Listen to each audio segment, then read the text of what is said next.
Hey everybody, this is Riley Sky, and I'm here with a movie review, particularly a Blu-ray release. This was a recent Blu-ray release by Disney, and it's one of my favorite Disney films, Bedknobs and Broomsticks, released back in 1971. Although it wasn't a huge box office success, by that it was a kind of a box office bomb, but it was still a pretty good movie nonetheless. And when I heard it was going to be released on Blu-ray, I was beyond thrilled. I just couldn't wait to get it, because I've seen the original theatrical release and also the extended version, which is amazing. And I was hoping for this film to be out in 2011 for the to commemorate the 40th anniversary, but Disney never did. So I had to wait 3 more years to get this on Blu-ray, and I bought this on eBay for $17 plus free shipping. And when I first got this, I was hoping that this particular Blu-ray version would not only contain both the theatrical release version of the film, but also the extended restoration as well. But sadly, for this particular case, it only has the 117-minute version, which is the theatrical release. They don't have the extended version. They don't even bother to make an attempt to do so. When I found that out, I was really disappointed. Instead, those deleted scenes that were used for the restoration, they go to the deleted scenes section, and the deleted songs, and the songs that were not in the film, that were cut from the film, they went to the deleted song sections, which pretty much ticked me off. I mean, why would you have only one version of the film on a Blu-ray disc? It's not like there's not enough space on the Blu-ray disc to have both versions of the film. Hell, even versions of the film. I mean, take for instance a Blu-ray version of the Blues Brothers I have. That one not only has the original theatrical version of the film, but also has the director's cut as well. Hell, even Sony uses Blu-ray disc for their PlayStation games these days, as opposed to Microsoft that only use DVD disc for their games. And I don't know about the Xbox One, but I don't tend to care, since the Xbox 360 I have is a piece of shit. But anyways, I just can't get over why Disney decided to do this. Was it because of fans criticizing of how they think the restoration was bad? I mean, to hell with those. I mean, they don't even know what went through this. I mean, originally, this was going to be released in theaters just like the way Mary Poppins was. But unfortunately, Disney had to make the biggest mistake by having it premiere at the Radio City Music Hall, a place that is notorious for cutting big-time movie lengths.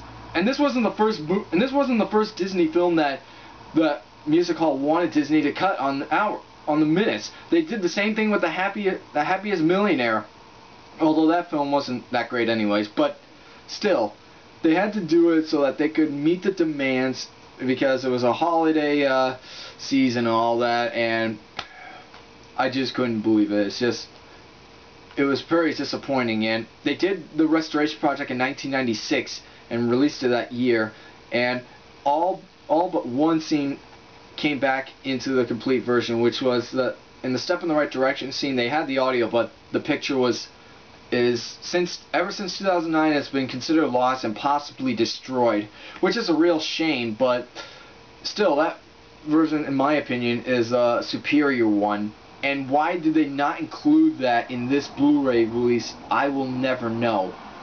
It's just merely disappointing, not just to people that seen it, but also to me as well personally. As for the rest of the content of this Blu-ray release, the picture quality is fantastic, the audio is great, and the extra stuff is pretty good, although it's the same stuff I've seen in the 2009 musical edition on DVD, which has the extended version, by the way, Disney.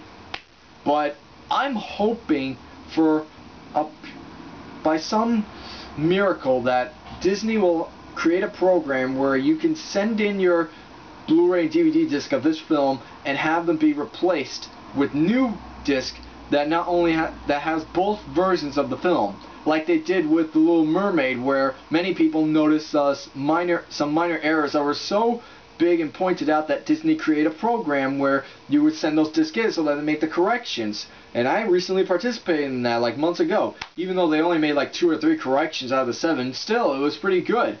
And I'm hoping Disney will do the same thing like they did with Little Mermaid, but with this film. But knowing Disney, I doubt that's going to happen. But then again, what did I expect from the same morons that pushed away the Aladdin Blu-ray release in 2013 as in favor to Peter Pan? I love Peter Pan. That film was awesome. But really, why aren't you just releasing Aladdin now? I mean, you have it released in Europe. Why not here? I mean, for God's sakes, what's holding you back? In conclusion, would I recommend this Blu-ray release? That's a tough one. If you want the extended version without having the wasting the time to go to the deleted scenes to see those, then you're better off sticking with the 2009 musical edition DVD. But if you want to enjoy the original film as you saw it when it was first released in theaters, you can go for it, knock yourself out. As long as you don't get it for over $20. I got this for $17. And if you can get it for less than that, then you can pick it up if you want to. But just hope and pray to God that Disney creates a program that will let you replace these discs with better ones. And till then, that's all I got. It's not bad, but still some improvements could be made. So, yeah, thank you guys for watching. I'll see you guys later.